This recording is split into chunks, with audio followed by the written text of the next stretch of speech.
Morning friend, सारा coaching classes में आप सभी का स्वागत है। आज हम लेकर आए कक्षा 12वीं का फिजिक्स। हमारा अध्याय चल रहा है तीसरा, उसमें हम पढ़ रहे भाग बी, है ना। इस भाग में जो हमारा आज का टॉपिक है, आज का जो क्वेश्चन है हमारे पास में, वह है प्राथमिक सेल किसे कहते हैं, है ना। तो आइए हम स्टार्ट करते हैं। प्राथमिक सेल किसे कहते हैं, तो आप अपनी कॉपी में हेडिंग डालिए प्राथमिक सेल, लिखो प्राथमिक सेल की परिभाषा, डेफिनेशन क्या होती है, आप उसको अपनी कॉपी में नोट कीजिए। प्राथमिक सेल वह सेल होता है, प्राथमिक सेल वह सेल होता है जिसे पुनः आवेशित नहीं किया जा सकता हो। प्राथमिक सेल वह सेल होता है जिसे पुनः आवेशित नहीं किया जा सकता हो। इस सेलों में होने वाली क्रियाएं, इस सेलों में होने वाली क्रियाएं अनुत्क्रमणीय क्रिया होती है। इस सेलों में होने वाली क्रियाएं जो है अनुत्क्रमणीय क्रिया होती है। उदाहरण के लिए लिखो, प्राथमिक सेल के जो अंदर सेल होते हैं वो लिखो। इसके अंतर्गत उदाहरण में ना, उदाहरण में लिखो, इसके अंतर्गत सरल ओल्टीय cell, comma Leclanche cell, comma Daniell cell, comma शुष्क सेल होते हैं। ठीक है, ये हमें इतना प्राथमिक सेल में लिखना है। अब हमारा अगला जो क्वेश्चन है वह है सरल ओल्टीय सेल। अगला जो क्वेश्चन है हमारे पास, सरल ओल्टीय सेल का वर्णन निम्न बिंदु के आधार पर कीजिए। वह जो निम्न बिंदु है वह है पहला पॉइंट चित्र के आधार पर, नंबर 2 बनावट उसकी, और नंबर 3 कार्यविधि। ठीक है, तो अभी हम स्टार्ट करते हैं सरल ओल्टीय सेल। तो देखिए, सरल ओल्टीय सेल का जो पहला पॉइंट है डायग्राम है, तो हम लिखेंगे डायग्राम। पहला जो पॉइंट लिखेंगे हम उसमें लिखेंगे डायग्राम। तो डायग्राम किस प्रकार से आपको यहाँ बोर्ड पर दिया गया है। ठीक है, अब डायग्राम के बाद हम लिखेंगे उसकी बनावट। ठीक है, बनावट में हमें जो डायग्राम बना हुआ है, जो डायग्राम में दिया गया है, उसे हमें एक्सप्लेन करना है, उसको हमें समझाना है। तो लिखो बनावट में क्या क्या होता है। बनावट में जो है, इसमें लिखो बनावट में ना, इसमें कांच की एक बर्तन होता है, इसमें कांच का एक बर्तन होता है जो कि यह वाला है। ठीक है, फिर समझ लो उसको, फिर बाद में नोट करना है। ठीक है, इसमें कांच का एक बर्तन होता है तथा उस कांच के बर्तन के अंदर एक सल्फ्यूरिक अम्ल भरा होता है। इस कांच के बर्तन के अंदर एक सल्फ्यूरिक अम्ल भरा होता है। साथ ही इसमें दो छड़ डूबी रहती है। इसमें दो छड़ जो है डूबी रहती है। इस दो छड़ को हम इलेक्ट्रोड कहते हैं। इस दो छड़ को हम इलेक्ट्रोड कहते हैं। वो दो छड़ कौन सी हमारे पास में, कॉपर मतलब तांबा, है ना, और दूसरी जो छड़ है हमारे पास जिंक मतलब Zn। ठीक है, अब हमने क्या किया इस पर कि जो कॉपर की छड़ है इसे धन इलेक्ट्रोड कहते हैं तथा जो जिंक की छड़ है इसे ऋण इलेक्ट्रोड कहा जाता है। ठीक है, और ये हमारे पास में क्या है, उसकी बनावट होती है। तो लिखो बनावट में किस प्रकार से लिखेंगे आप, लिखो इसमें, लिखो आगे ना, इसमें कांच का एक बर्तन होता है, इसमें कांच का एक बर्तन होता है, उसके अंदर एक सल्फ्यूरिक अम्ल H2SO4 भरा होता है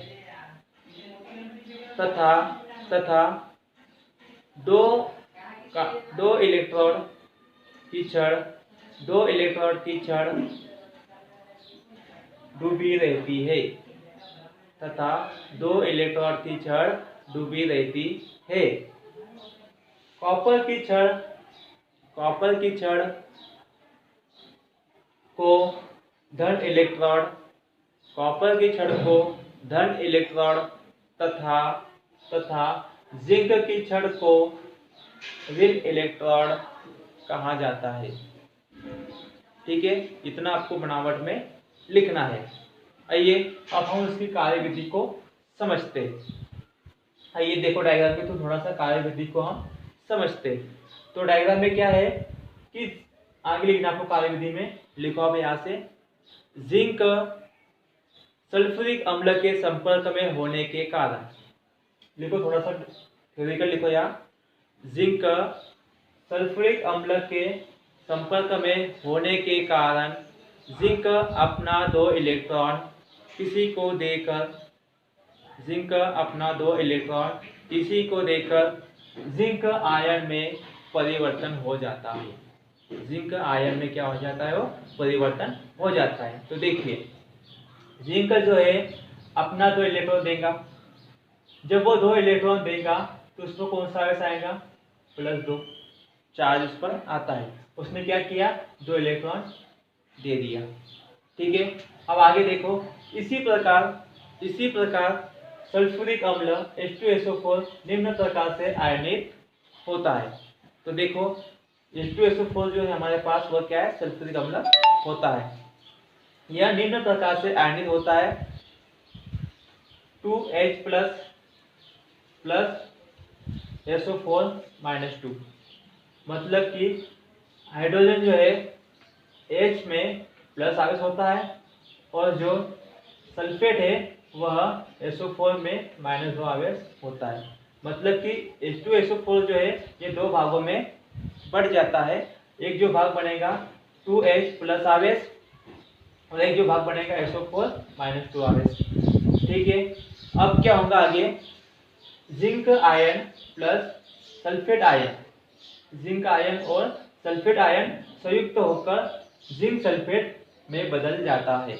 अब क्या होगा कि जिंक आयन और सल्फेट आयन आपस में जुड़कर संयुक्त होकर जिंक सल्फेट में बदल जाता है। तो देखिए zinc ion plus sulphate ion आपस में क्रिया करेंगे और क्या होगा, जिंक सल्फेट में बदल जाएंगे, मतलब ZnSO4 बन जाएगा। ठीक है, अब क्या होगा, हाइड्रोजन आयन तांबे कॉपर की छड़ की ओर चलते हैं। मतलब कि जो ये अपने पास हाइड्रोजन आयन है वह क्या करेगा, कॉपर की छड़ की ओर चलेगा। ठीक है, ये जो हमारे पास में हाइड्रोजन आयन होगा वह कॉपर की छड़ की ओर चलेगा और इससे, मतलब कि कॉपर से क्या होगा, लिखो आगे ना, और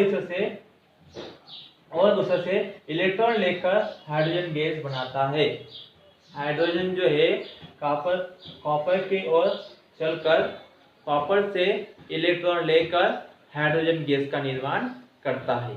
तो देखो हाइड्रोजन आयन प्लस 2 इलेक्ट्रॉन लिया उसने कॉपर से और क्या बनाएगा, हाइड्रोजन गैस।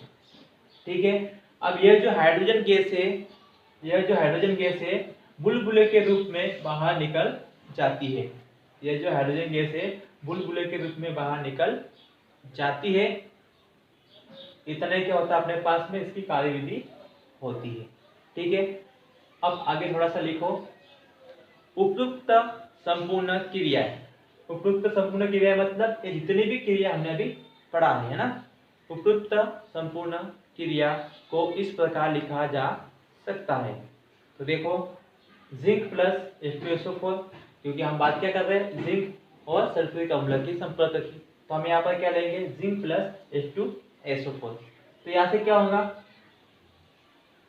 SO4 जो है वह सीधा जिंक के साथ में जाकर जुड़ जाएगा। तो क्या मिलेगा, जिंक SO4 प्लस H2 बाहर प्लस ऊर्जा। ठीक है, इस प्रकार से हम इसको संपूर्ण क्रिया के रूप में लिख सकते हैं। Thank you.